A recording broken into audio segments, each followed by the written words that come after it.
سجدہ سہو کا طریقہ بتائیں۔ سجدہ سہو کا مفہوم ہے کسی غلطی کی، نماز میں اگر کوئی غلطی ہو جائے، کوئی کمی بیشی ہو جائے تو پھر سہو کا سجدہ کیا جاتا ہے۔ اس میں کچھ تفصیل ہے جو کہ باقاعدہ نماز کے کتابوں کو دیکھ کے ہم سمجھ سکتے ہیں۔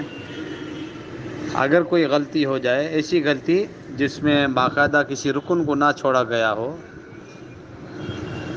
کوئی چھوٹی اگر غلطی ہوئی ہے، مثلا تشہد درمیان والا اگر کوئی بھول گیا ہے امام، ایسی غلطی ہے، یا قرات کے دوران سورت اس نے غلط پڑھ لی، اس پہ اگر سجدہ سہو کرنا چاہے تو درست ہے۔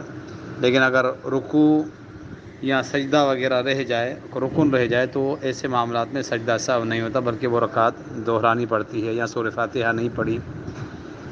تو اگر کوئی غلطی ہو جائے، اگر نماز میں زیادتی ہو جائے غلطی سے، مثلا چوتھی رکعت پوری ہو گئی، جس 4 رکعت والی نماز میں امام اٹھ رہا تھا پانچویں کے لیے، لقمہ ملا پھر بیٹھ گیا، تو یہ امام سے غلطی ہو گئی۔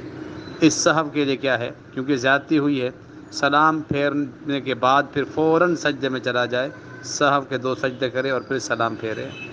اور اگر نقص ہو گیا ہے، کوئی کمی ہو گئی ہے، جیسا کہ تشہد پہلا چھوڑ دیا، تو جب اتحاد پوری کر رہا ہے تو سلام پھیرنے سے پہلے، پوری اتحاد پڑھنے کے بعد، درود شریف دعائیں پڑھنے کے بعد جب سلام پھیرنا چاہے، تکبیر کہتا ہوا امام جائے، سہو کے 2 سجدے دے، پھر سلام پھیر دے۔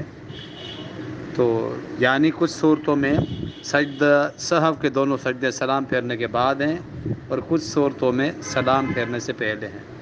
اگر نماز میں غلطی سے کچھ زیادتی ہو جائے تو پھر سلام کے بعد، اگر کوئی چیز رہ جائے، کمی ہو جائے، تو پھر سلام سے پہلے۔ کچھ لوگ ایسا کرتے ہیں کہ سجدہ سہو کے بعد دوبارہ اتحاد پڑھتے ہیں۔